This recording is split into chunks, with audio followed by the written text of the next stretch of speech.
En Chile convivimos muchas veces haciendo la vista gorda con zonas de sacrificios, con territorios secos, con playas contaminadas, con ciudades colapsadas, segregadas y colapsadas también de polución, violencia, ruido, y dentro de ellas comunas que ostentan el metro cuadrado más caro del país, vecinas de otras que no cuentan ni siquiera con áreas verdes.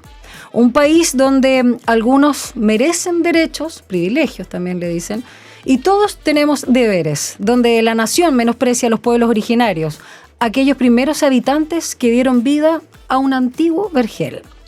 No hay que googlear ni leer la RAE para comprender que, junto con una banda británica de los hermanos Gallagher, Oasis es un refugio, un lugar con vegetación, manantiales, en medio de los desiertos. Una metáfora también contemporánea de un pedacito de paraíso en medio de un ambiente hostil. ¿Qué acepción de Oasis quiso usar el expresidente Piñera? Yo creo que no tenemos respuesta. Pero algo interesante es lo que hace justamente el documental homónimo Oasis, que este jueves 7 de noviembre llega a salas y cines asociados por Miradoc y que entrega una mirada alternativa sobre este primer proceso constituyente luego del estallido social. Bueno, en medio de la polarización, la pandemia y 155 personas elegidas democráticamente que estuvieron a cargo de presentar una propuesta de lo que iba a ser una nueva constitución para el país. Uno de los procesos políticos y sociales seguramente más relevantes de nuestra historia, también los más complejos y que todavía se está estudiando, pero que terminó, como lo sabemos, con el rechazo ciudadano en las urnas.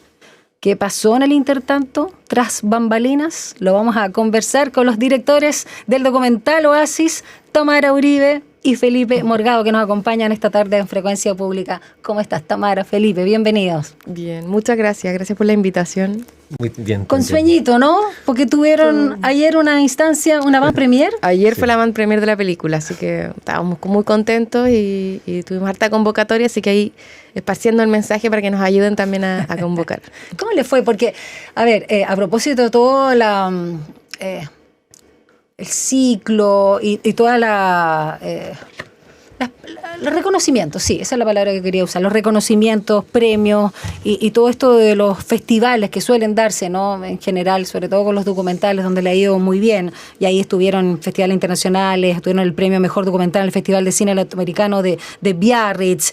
¿Cómo es la mirada desde afuera, ¿no? Del extranjero respecto a lo que ha pasado aquí, lo que vieron ayer de las reacciones desde adentro, ¿no? Esto que Chile a veces era el peor país ¿cómo era? Chile el peor país de Chile.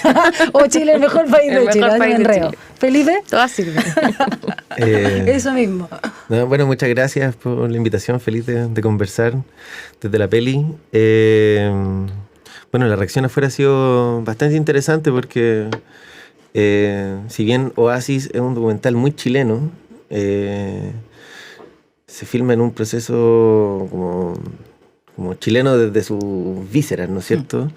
De alguna manera resuena afuera, como que la gente con la que hemos conversado en Biarritz, que es como el sur de Francia, en Berlín, en México también, que fue una instancia en la que pude participar últimamente. Harta itinerancia tuvieron, o sea, sí. Bien importante la participación. De alguna manera hay un eco que se produce con los procesos sociales, políticos, tanto como las protestas o la instalación de instituciones políticas, que de alguna manera genera una resonancia, una especie como de analogía con lo que ocurre en otros países.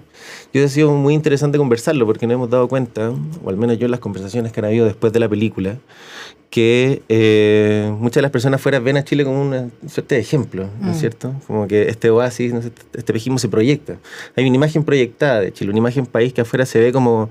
El espejismo. El espejismo, ¿no? De hecho, como que habían muchos comentarios como, oye, ahora Chile que está bien, porque, no sé, había alcanzado como el 1-1 con el dólar, el euro, qué sé yo. Pero eso en la realidad, digamos, es un espejismo, no es tan así, no es cierto. Entonces, ver este documental, que no es un documental, digamos, no tiene una estructura del cine hollywoodense donde termina todo bien, no hay un final feliz, es una historia trágica de alguna manera. Es como que Chile de alguna manera se ve distinto a como la imagen proyectada que tiene. Y afuera, medio como que las personas se ponen al día con esa imagen. ¿Querían sacarle el velo?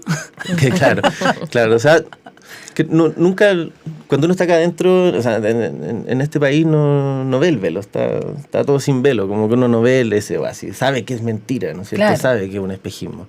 Uno ve el desierto, ¿no es cierto? Ve la sequía aproximándose, ve la desigualdad en cada esquina. Entonces resulta interesante, digamos, cómo las personas afuera ven esto y la imagen cambia, ¿no es cierto? Cambia del país y resuena con las propias imágenes de los diferentes países donde la película se ha mostrado.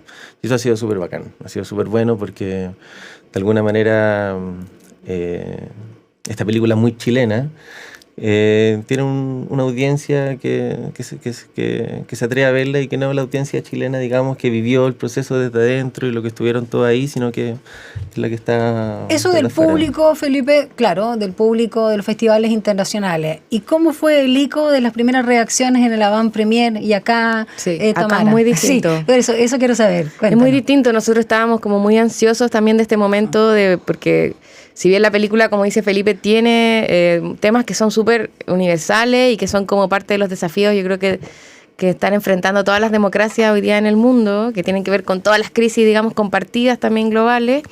En Chile hay otro factor, ¿cierto?, que tiene que ver con lo local y que tiene que ver mucho también con las experiencias que cada uno tuvo con este periodo en la historia reciente, sobre todo con el estallido, también con el proceso, ¿cierto?, de la convención y de la prueba y el rechazo.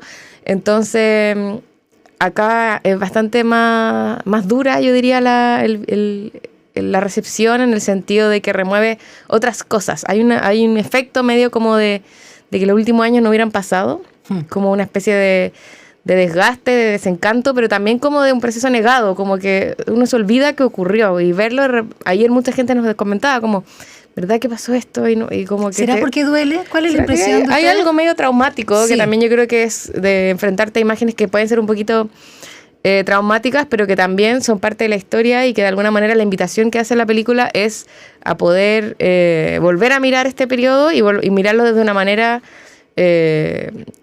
como una perspectiva saludable, en el sentido como que te ayude a reflexionar desde un punto de vista más reflexivo y no tan de este binarismo y polarización apruebo rechazo, ¿cierto?, en la que estuvimos mucho tiempo inmersos. Entonces sí, es bien distinto lo que ocurre acá, pero de todas maneras creo que la película hace ese efecto como de esta distancia que nos permite quizás ver estos temas que no son tan distintos a los temas del mundo, como la crisis climática, como la crisis de los modelos de desarrollo, la fake news, la desinformación, los resurgimientos de la ultraderecha. Entonces, todos esos temas, me reía también porque la desconexión con Felipe, de política. la desconexión, también, ¿no? la crisis de la institucionalidad. Exacto. En Francia, ahora que la estuvimos mostrando, la gente latinoamericana que estaba ahí con nosotros mostrando películas nos decía, es que esto es muy latinoamericano. Pero después hablabas con los franceses y decías, esta película es muy francesa. Entonces, claro, como que igual pasa es eso. muy humana. Pasa eso, yo creo que, no sé si con todos los países, pero sí con las democracias, ¿cierto?, que están enfrentando estos procesos de crisis y conectados con estas crisis mundiales. Yo creo que conectan mucho con la película y bueno, acá obviamente ahí remueve mucho más cosas, mucho más íntimas. Sí. Estaba conversando fuera de micrófono antes de salir al aire, ahí con Felipe, rememorando otros documentales que también se centran en el estallido. Se van a quedar algunos afuera, pero de los que yo me acuerdo y he visto, Mi País Imaginario, de Patricio Guzmán, que es uno de los primeros también, y que tiene obviamente mucha repercusión por su autor, ¿no? Y ese es de 2022.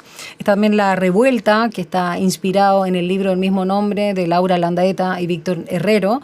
Y uno de los más recientes que también vimos acá en el programa, de Carlos Araya Díaz, que a mí personalmente me gustó mucho, porque tiene una visión también poética y onírica en su lenguaje, medio surrealista, y también los insumos, ¿no?, de dónde vienen las imágenes, El que baila pasa.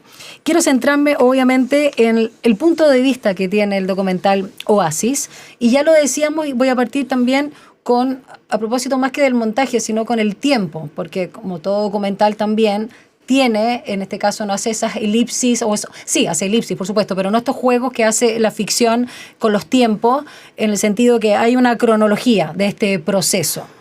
Y acá ustedes parten, de hecho, como mostrando como un diagnóstico de como la previa del estallido, las situaciones, de lo que decía, ¿no? Las playas contaminadas, de situaciones así como de esta desigualdad de la chilenidad misma, de que supuestamente no está pasando nada, e incluso Clemente Pérez, y le recuerdan esas imágenes, en este caso desde el switch, ¿no? Desde la interna de un canal de televisión, cuando dice, estos chiquillos no prendió, ¿no? Bueno, quedó para la historia, lamentablemente.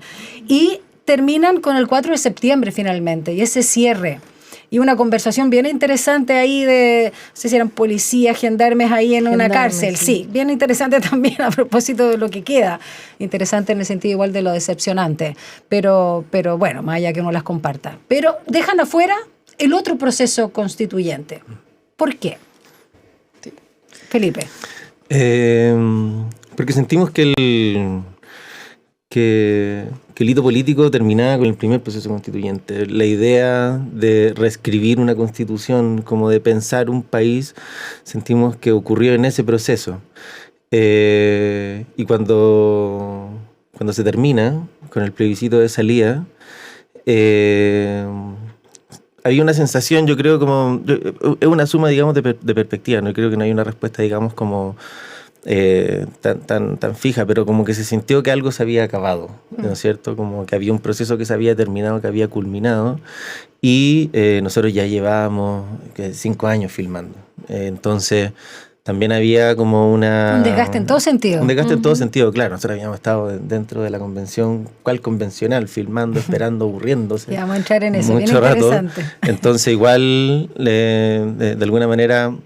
nos hicimos la pregunta y en el proceso también probamos ciertos primeros cortes de montaje y sentimos que en esos dos procesos, en la revuelta y en el proceso constituyente 1, se podía construir algo, se podía construir una historia y que la cronología de alguna manera terminaba ahí.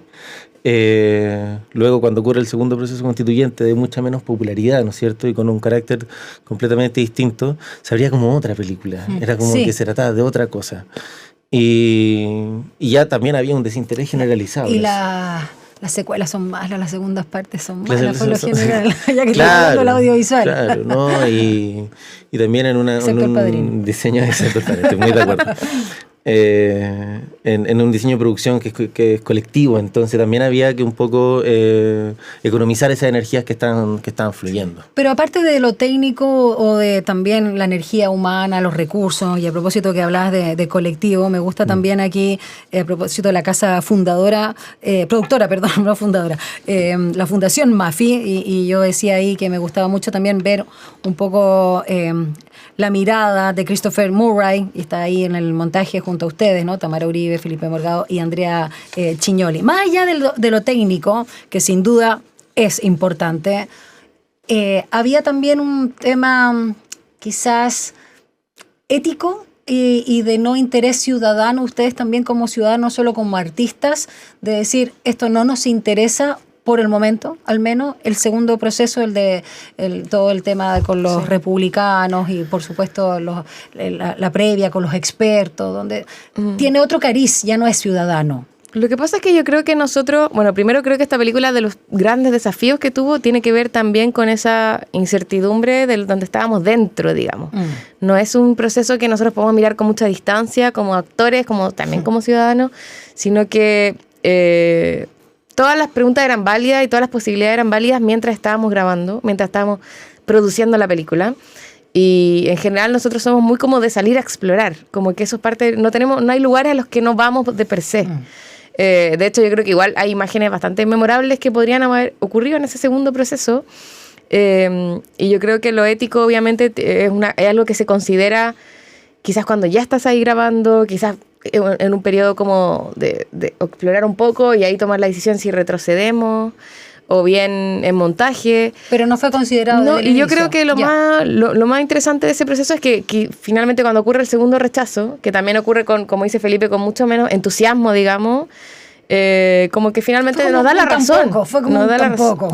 Claro, hubiese sido muy distinto quizás esta pregunta si es que hubiese ganado esa constitución, sería otra la historia. Quizás estaríamos arrepentidos de no haber grabado ese proceso. Pero Cacha en este que, caso... las opciones, perdón, eran a favor y en contra, y todos recordamos también como rechazo. Y al Sí. final ya estábamos hasta como acá. que no había carne, no había carne en No, ese no segundo había. proceso. No había enjundia. Algo interesante, chicos, también es que hay muchas cámaras que no solo se centran en lo que pasa acá, en la zona central o Santiago propiamente tal, aunque sí hay esquinas muy reconocibles, ¿no? Del eje Alameda y otros rincones. Y por supuesto ya no vamos a entrar en la convención, que es la gran diferencia además con otros documentales que se centran, insisto, solo en la revuelta o el estallido. Pero hay también bastantes imágenes de otras regiones, de otros lugares. Contemos también cómo fue ese despliegue y la importancia de que no sea que Santiago no es Chile. Felipe. Sí, bueno, cuando empieza a filmarse la película no sabíamos que era una película, digamos, porque comienza en el día del estallido y de manera orgánica muchos realizadores comenzaron a filmar y a filmar en plano fijo. Y estos realizadores no eran solamente de Santiago, sino que éramos de regiones. ¿Tú eres de región? Yo vivo en Quilpué. En Quilpué. Sí, en la región de ¿Y tú, Valparaíso. Tamara, de acá? Sí, yo ahora vivo acá, pero también viví en Quilpué durante el desarrollo de la película y bueno... Ya. Entonces había muchos realizadores como David Belmar, Andy Rodríguez, que son del sur y que empezaron a aparecer estas imágenes de la revuelta en otros lugares que no era Santiago.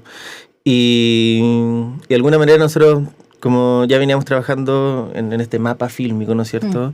Que si bien habían como películas súper santiaguinas, también había como una necesidad o una curiosidad de extenderse por el mapa. Y fue, digamos, cuando comienza a conformarse la Convención Constitucional que nos encontramos como con una especie de desafío creativo, digamos, porque íbamos a estar dentro de un hemiciclo donde se iba a estar hablando mucho y una lata, igual tener Obvio. como unas películas como media vocoparlantes donde lo único que escucháis son discursos. Entonces había una necesidad también de descentralizar ese lugar, ¿no es cierto? Porque las cosas que se estaban hablando dentro de la Convención Constitucional no eran únicamente de Santiago, ¿no es cierto? Podían afectar a todo. Exacto, entonces de alguna manera nosotros creamos una estructura donde observábamos, ¿no es cierto?, pacientemente la convención, pero salíamos, digamos, los territorios como un poco a buscar estos temas que se estaban conversando dentro, específicamente los relacionados con la crisis climática, el medio ambiente, la relación del ser humano con el suelo, con la tierra, qué sé yo. Y observar, digamos, como los lugares donde habían imágenes que se acercaran como lo más visualmente, digamos, como la imagen donde más se viera ese conflicto. Es como ahí llegamos a Ventana, a Coronel, Sí. en carreteras secundarias en la región de Antofagasta, Punta Arenas tuvimos, ¿no es cierto?, como los planos que están, digamos, que observan la campaña de la prueba son en Punta Arenas. Entonces había también como esta idea de que lo que estaba pasando no es solamente, digamos, algo que ocurre en la capital, sino que afecta a todo el país. Y eso era una parte de la exploración, implicada, digamos, como abrir y estar en el mapa lo más amplio posible. Antes de ir a la pausa, también me gustaría preguntarles, y Tamara, no sé si quieres responder a esto, a propósito de lo que decía de la cámara fija, ¿no? Y todo este despliegue, todo este trabajo colectivo. A mí me gustó y me gusta mucho esta cámara fija porque es como una cámara que me da la impresión como espectadora cupuchenta, como que está ahí y uno dice, oye, pero esta gente que está hablando estas cosas que parecen, digamos, más que secreta, son tras bambalinas, son tras cámara, saben o no saben que está la cámara, se dieron cuenta que la persona ahí tiene está la lucecita roja, está funcionando el rec, o sea, está, ¿cómo fue también ese trabajo? ¿Cuánto también hay, no sé si es imaginación mía, como de espía de alguna manera, y sobre todo por lo que pasa en los jardines del Congreso de Santiago, sí, el ex Congreso Nacional, o al mismo interior? Ya vamos a hablar de cuando hacen la limpieza, cuando termina, porque esa es una de las grandes escenas del documental Oasis. Sí. Cuéntanos un poco, Tamara, de cómo se da ese trabajo. Sí, yo creo que igual esa cámara viene de un modo de filmar, que ya estaba un poco consolidado en el colectivo, porque viene de una firma, ¿viste? Por eso se te salió así. Sí, esa forma de filmar es una firma. Es verdad. Que se firmó desde parte con el proyecto Mafi.tv, que es la plataforma web que que da origen, ¿cierto?, a este colectivo y que también tenía esta vocación, ¿cierto?, del mapa audiovisual, de la red de realizadores a lo largo del país. Pero sobre todo nos entrega a nosotros también como realizadores como un método que se va ejercitando, como que hay un músculo ya desarrollado. Y en el caso de esta película, en estos primeros días, ¿cierto?, de octubre, de estallido y todos estos meses también de revuelta, nosotros nos fue una decisión inicial, fue algo espontáneo y también nos ocurrió que muchas personas que no colaboraban con nosotros anteriormente nos empezaron a registrar de esa misma manera y a enviarnos material. Y el origen de ese método tiene que ver con poder hacer en corta duración, ¿cierto?, en una escena de 1 minuto, alguna imagen que tenga algo cinematográfico en el sentido de la consistencia, en el sentido de que hay algo que sucede ahí que devele cierta tensión, fractura, contradicción o momentos irrepetibles. Y siento que en este tiempo, bueno, estos primeros días donde mucho sabía qué estaba pasando y había como un caos, como que esta forma de grabar nos daba cierta certeza, nos daba como una sensación de estabilidad, de detenerse en medio del movimiento, y naturalmente lo empezamos a hacer de esa manera. Ya llevamos 2 películas trabajando de esa misma manera, entonces luego cuando ya se decide que esto iba a ser una película, ahí ya es una decisión más consciente y seguimos, ¿cierto?, con este método que además nos permite, ¿cierto?, poder trabajar colectivamente y poder después reunir todos esos materiales que tenga cierta unidad, cierta coherencia. Y en el caso de la convención, yo creo que es donde más ocurre lo que dices tú y de esta cámara espía, porque yo creo que la cámara de esta película es una cámara que va un poco siempre a destiempo, que quizás va a los mismos lugares donde están todas las otras cámaras. Siempre estuvimos ahí con la gente de prensa de la convención que lo dieron todo también, cubriendo todo el proceso. Hay alguien, un personaje que dice, bueno, y están haciendo, que está entrevistado por un periodista. Ah, era Stingo, sí, Stingo también está ahí harto. Y sí. Stingo dice, no, si están haciendo incluso un documental sobre, ahí están ustedes. Ahí estamos nosotros. Entonces, no, es un guiño a la cámara. Es un guiño, ya. Como que mira, algo mira. Sí. Entonces, la cámara tiene eso que yo creo que lo que intenta hacer es como rebuscar en el buen sentido de la palabra. De ir antes, en Mafi cuando partió, usábamos esta frase que era como, no existen las miradas, los lugares comunes, existen las miradas comunes. Entonces también es como ir a los mismos lugares, pero quizás buscar hay otras imágenes, que es lo que ocurre, lo mismo que hablaba Felipe, como mucho discurso en la convención, ¿qué ocurre cuando se apaga el micrófono, antes de que se prenda el micrófono? O qué pasa si las cámaras todas apuntan para un lado, apuntar la cámara para el otro lado. Ese es como el ejercicio que nosotros siempre intentamos hacer, y que en el caso de la convención era muy desafiante, porque además es un espacio con toda la burocracia que implica la institucionalidad, y que quizás eso es más difícil en el sentido que hay que tener paciencia, qué sé yo, pero al mismo tiempo es un universo cerrado. Entonces permite que nosotros en todos los meses que estuvimos ahí grabando poder ir cada vez consiguiendo más acceso, cada vez como ir pudiendo predecir mejor las cosas que iban a ocurrir. Entonces, yo creo que en eso Mafi tenía más experiencia que, por ejemplo, grabando a la gente de nuestro lado. Como que primera vez que también nos toca grabarnos a nosotros mismos un poco. Y eso es más difícil, yo diría. Me gustó mucho, vamos a ir a la música, pero me gustó mucho, lo dejo aquí también, esas imágenes de pasillo, de las personas haciendo aseo, de las situaciones que son esos intertantos, ¿no? Que dan cuenta también de un pulso, más allá de lo que se da en el hemiciclo. Vamos a seguir conversando con los directores de Oasis, este documental. Te recuerdo que llega a las salas y cines asociados a Miradoc este jueves 7 de noviembre. Y solo como dato, para que lo dejes ya en agenda, lo vamos a repetir, el jueves 14, o sea, una semana después, hay un gran hito. A las 20:30, en la explanada de Matucana 100, aquí al lado de nosotros, va a haber una función especial, ahí gratuita, ¿sí? ¿O no? No sabemos, yo estoy regalando cosas. No, al aire libre nomás, digamos ahí. No sé, voy a ver los detalles por confirmar. En Matucana 100, lo rico que es al aire libre, nuestras temperaturas, a las 20:30 se agradece. Ya, vamos a seguir conversando entonces con Felipe Morgado, Tamara Uribe, vamos a la música, ya regresamos con este Oasis aquí en Frecuencia Pública.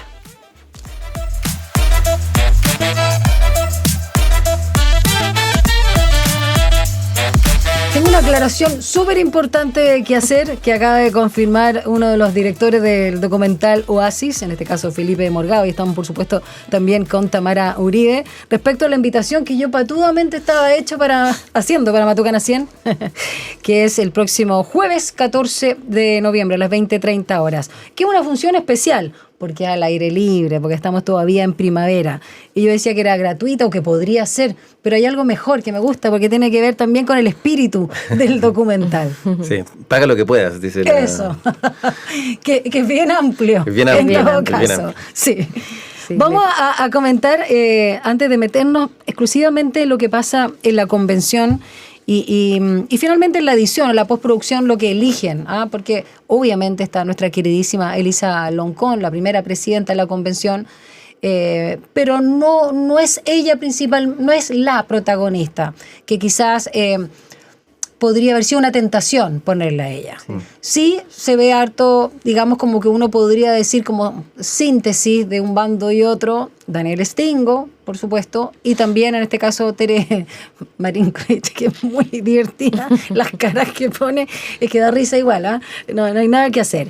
Y el documental que estamos viendo ahí en pantalla, en el trailer que estamos ahí, porque estamos también con YouTube, no es panfletario, tampoco es solemne, y insisto con el humor. Bueno, ahí estamos viendo ahí un poco lo que señalan en plena crisis social, ¿no? Ahí está el conteo, luego ya del primer proceso, lamentablemente ganó el rechazo, cuando ahí veíamos a boca de urna, apruebo, o ese es el apruebo de la convención, ya, viste, uno se pierde. Y ahí estamos viendo los distintos personajes y nos olvidábamos, ¿no? Que además en pandemia, con mascarilla, sí, fue un periodo bastante complejo. Ahí estamos viendo Ventana, estamos viendo gente... Ese es Concón. Era Concón, ya. O sea, Ventana y después Concón. Concón, exacto, la cancha ahí de fútbol, o la pichanga clásica chilena, ese también, ese momento, ¿alguien lo puede comentar, por favor? Ya que estamos, la gente no todo está viendo ahí, algo con el rodeo, Tamara o Felipe, si se acuerdan. Sí. Ese lo grabaste tú, a ver. Ese lo grabé yo con Paul Petit Laurent, que es un sonidista de Valparaíso, bueno, él es de Purén, pero con él filmamos harto en la quinta región, era mi dupla ahí en la quinta región filmando en Ventana, en Concón, y esto fue en Olmué. Nosotros aprovechábamos, bueno, después ya con harto tiempo teníamos varios contactos con algunos convencionales que nos abrían puertas de ciertas conversaciones que se hacían. Y acá era una conversación que había con una agrupación de guasos y guasas de Olmué, donde iban a participar convencionales del distrito 6, mi distrito. Yeah. Entonces ahí estaba Lisette y estaba Rubero Cosi, que también de alguna manera como que... Yo le había pedido como más acceso a estas cosas porque decía, es muy difícil filmar a la derecha, ¿cachai? A la izquierda es súper fácil porque están todas aquí, nadie se esconde, pero la derecha es mucho más hermética. Entonces fuimos como haciendo ahí unos accesitos, como digamos, con diferentes agrupaciones. Me lo gané, sí, tuve que ahí hacer la pega de... ¿Fuiste de poncho? ¿Con escuela? Claro, no, pero fuimos a esta asamblea que se hacía donde participaban los convencionales del Distrito 6 y tenían una conversación, digamos, con diferentes agrupaciones. Y en este caso era esta agrupación de guasos, ¿no es cierto? Y guasas de Olmué y Limache, donde de alguna manera... Claro, había como un patriotismo, digamos, como ese Chile profundo, como defensora de esas tradiciones medias, como porque ellos lo representan, y obviamente había una conversación súper fuerte respecto como al maltrato animal, el rodeo, digamos, que siempre ha sido un tema súper polémico dentro como de la discusión política. Entonces cuando están estos convencionales ahí, estaban todos estos guasos, digamos, y guasas, y nosotros estábamos filmando todo eso. Entonces ahí es donde aparece, digamos, esta mujer que muy eufóricamente, digamos, como que increpa a los convencionales, haciendo un poco de eco a una opinión de ella, digamos, pero también haciendo eco como a todo lo que se estaba diciendo como en el mundo de las redes sociales y en los medios en general sobre la convención, ¿no es cierto? Que era sobre el proyecto de nueva constitución, perdón, sobre el texto. El texto mismo. Que era solamente para algunos, que habían privilegiados, que era progresista, refundacional, identitario, claro. Sí. Entonces había muchos mitos, mucha noticia falsa, y de alguna manera eso resonó mucho, digamos, en la asamblea y en las reuniones que habían con comunidades entre convencionales y la gente, y de alguna manera como que este plano como que evoca un poco eso, ¿no es cierto? Es una opinión personal, obviamente, de esa persona, pero uno como que conecta, digamos, ¿no es cierto?, con eso, como ella como que exige una constitución que sea para todos.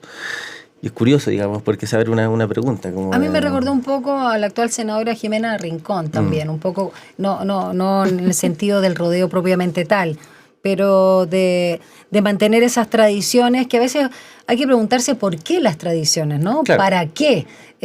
Porque si no también nos volvemos sumamente conservadores, pero representa a ese Chile profundo que tú dices, Felipe, que tiene un patriotismo o nacionalismo que es muy distinto al concepto de país, que a lo mejor no usamos en los términos patriotismo, que tenemos otra buena parte de esta sociedad. Claro, y que son, claro, como menos un folclore de un lugar nomás. Entonces... a propósito de la crítica que hacen ellos también, digamos. Exacto, claro. Y que de alguna manera se siente excluido, digamos, porque igual estaban siendo excluidos. Entonces, es interesante, digamos, como en esta película en general, observar estos lugares que son más conservadores, que hay un pensamiento mucho más de derecha, pero que siguen siendo parte de la conversación. Entonces, fue un gran esfuerzo poder acceder a esos lugares, ¿no es cierto? Como ir a la ultraderecha, poder filmar, como ver cómo se ve, cuáles son sus manifestaciones, sus puntos de vista, porque, como decía antes, es súper fácil filmar a la izquierda. Son muy performáticos, digamos, de alguna manera. La derecha es mucho más hermética, es parte de su estrategia también política. Entonces... Y debe considerar a los artistas también todo de izquierda, ¿no? Que eso también es un prejuicio, pero se da igual. Sí, no, claro. Ustedes como audiovisualistas, digamos. Sí, pero en eso no había secreto, digamos. Nunca hubo una mentira a la hora de acceder. Pero sí había una intención de filmar a la derecha como pura y dura, ¿no? Entonces fuimos a varios lugares donde... de hecho fuimos como a algunos efectos de campaña que no tenían que ver necesariamente con el texto constitucional, sino que era como una pre-campaña que estaba haciendo CAST presidenciable, donde también se juntaban agrupaciones, digamos, de personas de la comunidad, digamos, de su sector, obviamente, pero que era interesante escuchar, digamos, como eso desde adentro, porque es un lugar que también desde una izquierda existe mucho prejuicio, ¿no es cierto? Y se tilda a todo el mundo, digamos, en esta paraguas como los fachos, sí, ¿no es cierto? Y del otro lado están los fachos y los comunistas. Exacto. Entonces se vuelve un binarismo que es bien absurdo. Y una caricatura. Es una caricatura, y la caricatura es bien odiosa. Y sin el ánimo, digamos, de hacer una objetividad, digamos, de esa lectura. Escapar de esos binarismos siempre ha sido una cuestión como bien interesante porque resultan odiosos, ¿cachai? Como finalmente anulan la conversación. Y está bueno igual conversar, ¿cachai? Como no se trata como de abrirles las puertas al fascismo, pero cuando uno conoce y puede observar, y en este caso registrar eso, como que aparece algo, y ese algo yo creo que está bueno saberlo. Como sí, por eso señalaba que no necesariamente, o sea, no es panfletario, digamos, claro, el documental. Y tampoco es militante. Claro, tampoco milita, no es la mirada, nosotros siempre lo dijimos del minuto uno, no queremos ser la mirada oficial de la revuelta, no queremos ser la mirada oficial de la convención. Ni de la prueba. ¿cachai? Evidentemente tampoco el rechazo, pero... Sino más bien como usar esta cámara, esta imagen, digamos, para observar como suspicazmente, como críticamente, todo. Porque cuando uno se pregunta, sobre todo, cuando uno está como constantemente preguntando el por qué, como los niños que preguntan como por qué, es donde las conversaciones siguen, pues, en un país que está muy acostumbrado a participar en una conversación una vez a las 500. Entonces... escuchar. Claro, ¿cachai? Y eso es como yo encuentro que un aprendizaje bueno que tiene la revuelta, que la revuelta era como un gran seminario, ¿no? Constante, todo el tiempo, todo el mundo hablando de todo, ¿cachai? Las marchas eran eso, como todos compartiendo realidad. Cómo se dieron las asambleas y todo ese trabajo colectivo que se veía en los distintos lugares. Para ti, Tamara, ¿cuál fue como el momento, no sé si más difícil o desafiante de registrar? Y sobre todo el trabajo posterior, porque me imagino la cantidad de horas, días que tienen, o que tenían, bueno, que tienen todavía en registro ahí para poder editar y dejar fuera. Cuéntanos un poco también ese trabajo que tiene que ver con la curatoría, con el punto de vista, en tu caso como directora. Yo pienso que las dificultades inicialmente en términos del rodaje, bueno, no...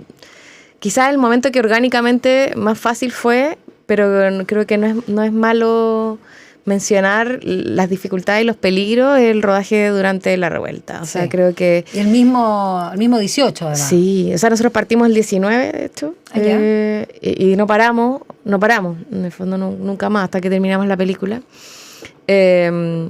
Y ese, digamos, primer mes quizá, hasta el acuerdo más o menos por la paz, que fue un rodaje sumamente complicado y al mismo tiempo el que más fluía.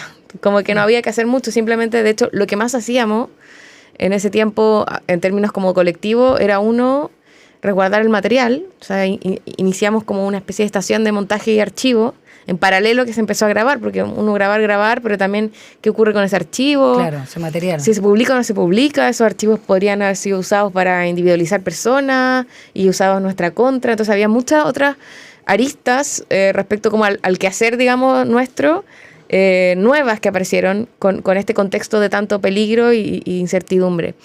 Y obviamente también mucho protocolo de seguridad que tuvimos que implementar que antes no nos pasaba, de enviarnos ubicaciones, contacto de seguridad, de cuáles son los servicios de emergencia. ¿Cuántos eran en el rodaje desde el 19 de octubre en adelante, en la calle, el espacio público?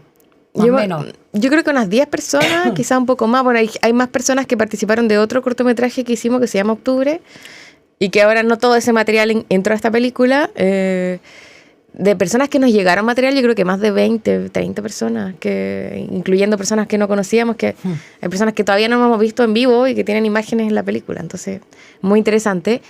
Pero yo diría que a pesar de ese peligro, en términos de decisión, había mucha convicción sobre lo que queríamos hacer, entonces era más bien fácil. Y lo más difícil creo que fue enfrentarnos a la incertidumbre sobre qué iba a pasar en Chile. O sea, no sé, yo siempre cuento como anécdota, como cuando tuvimos que elegir, teniendo solo 2 unidades, o sea, solo 2 cámaras disponibles, a qué candidatos de convencionales registrar. Por ejemplo, cuando eran 155 convencionales, y cuántos candidatos había, no recuerdo, pero eran con 1000 y tanto. Entonces, qué locura. Y ojalá pudiéramos grabar uno que ganara para poder tener una imagen de alguien ganando. Entonces, todas esas cosas requería mucha tratar de tomar distancia, de adelantarse a lo hecho y apostar también un poco, intuición, qué sé yo. Creo que eso fue de lo más difícil. Ahora uno que ya ve la historia cómo ocurrió, como que nos olvidamos en ese momento todas las posibilidades que habían de qué iba a pasar en el fondo con el país, y creo que eso es de lo más desafiante. Y bien, como dices tú, también el montaje. Creo que primero porque como un proceso muy largo de registro, teníamos muchísimo material. Hicimos un proceso de montaje en distintas etapas que requerían algunas ver primero el material colectivamente. Eran tanto material que hacíamos visionado por tema. Nos juntábamos una vez a la semana a ver material. Pero luego también el montaje fino. Yo creo que esta es una película muy de montaje que tiene ese desafío de hacer dialogar, ¿cierto?, todas estas imágenes. Nosotros lo que hacemos primero es escoger las imágenes. Estos minutos que nosotros decimos que es como encontrar diamantes entre medio, ¿cierto?, de los oasis entre medio del desierto. Encontrar estos momentos irrepetibles, estos momentos donde creemos que se cuenta algo especial y son como piezas de un rompecabezas. Entonces primero escogemos las piezas y tenemos muchísimas piezas y luego hay que ver cómo pueden encajar. Cómo calzan, exacto. Y ese yo creo que es un proceso también desafiante y donde también se juega un poco las posturas políticas de la película, sí, el humor, ¿cierto? Y bueno. Ya que estamos hablando del humor, y para finalizar, tanto Tamara como Felipe, bueno, les pregunto, hay 2 escenas que las que nombraba en la primera parte del programa que encuentro que son muy comentables, ¿no? Y me gustaría escuchar la opinión de ustedes como directores, que por un lado es cuando finaliza ya la convención y empiezan a limpiar literalmente el hemiciclo, y estas señoras, son mujeres todas del aseo, generan comentarios que son muy chistosos. Igual dan pena porque uno dice, pucha, o sea, como que ya desde ahí hay un indicio quizás del voto popular, no sé, no sé. Y luego también el que vemos en la parte ya final, los minutos finales del documental Oasis, que son estos gendarmes que hablan también de esto, esto estaba todo preparado, eso no había perdón, no queremos nada, y qué sé yo, y mucha decepción también y todo. Hablemos un poco cómo es para ustedes, porque hay también hay una elección, ¿no? por estas... por estos análisis ciudadanos, que se va de la elite, se va del cientista político, de la encuesta a los distintos procesos y por supuesto tiene mucho más relación con lo que fue el voto. Sí. De repente puedo comentar el de la señora, tú comentas el de los gendarmes, que también lo grabó el Felipe. Ya. Me tiraron a los gendarmes. Sí. Sí, bueno, esa como el colofón. Claro.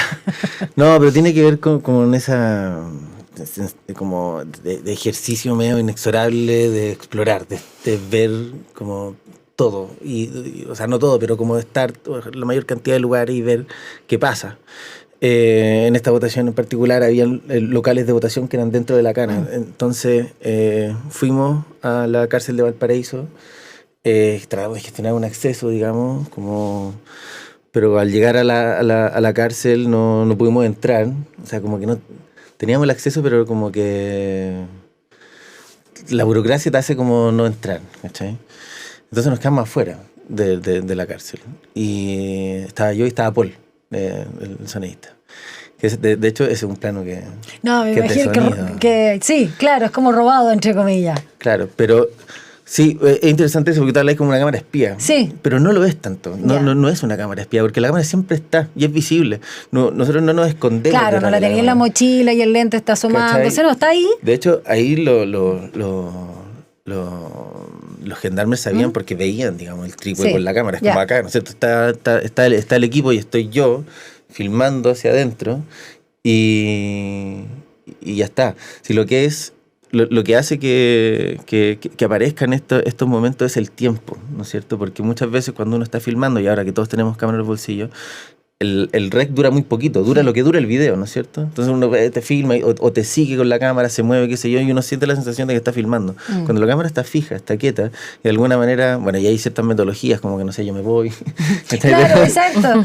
Porque igual me aburro, entonces, y está bueno, claro. Está bueno, eso sí. Pero como ayer escuchaba como un comentario como sobre la creación, sobre el arte, como...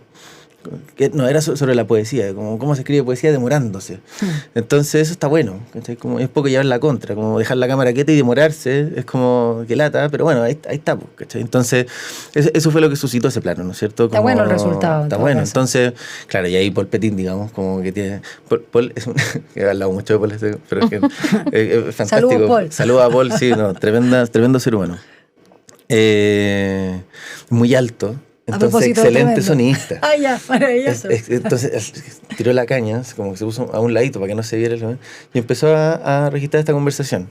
Y estábamos ahí grabando después de un rato, y yo lo miraba y le decía, ¿cómo está bien? Ese plano lo dirige, le dije, ¿cómo estamos listos? Y me decía, no, todavía no. Aquí va a ser, todavía no. Y después ya hablan, dicen su rollo. Genial. Y termina y dijo, bueno, ¿pasó algo? Y me dice, sí, bueno. Sí, sí, véalo, porque está buenísimo. La parte final, uno de los cierres, de hecho. Pero claro, tiene que ver con esos desbordes. No, está buenísimo.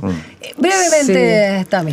Sí, brevemente. Bueno, en el caso de este plano de las señoras de la limpieza, digo que era, bueno, es algo que tiene que ver con algo que nosotros siempre hacemos, que muchas veces, y sobre todo durante la revuelta, uno está rodeado de violencia, ¿cierto? Y en general, la forma que nosotros habíamos registrado hacia atrás, con Mafi y registrando este oasis, ¿cierto? Por tantos años, tiene que ver con otras violencias.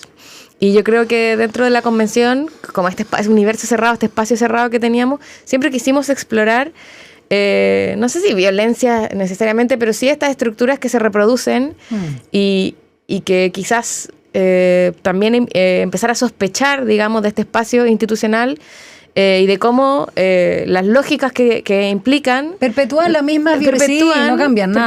Reproducen un montón de cosas que no tienen que ver con las lógicas de la calle, que es de donde nace todo esto. Entonces, nosotros teníamos muchas ganas de ver esa desconexión que iba ocurriendo cada vez más, empezaba a transformarse en una burbuja, ¿cierto? La convención, versus lo que pasaba afuera, pero también dentro, porque también dentro hay otros personajes que se parecen invisibles.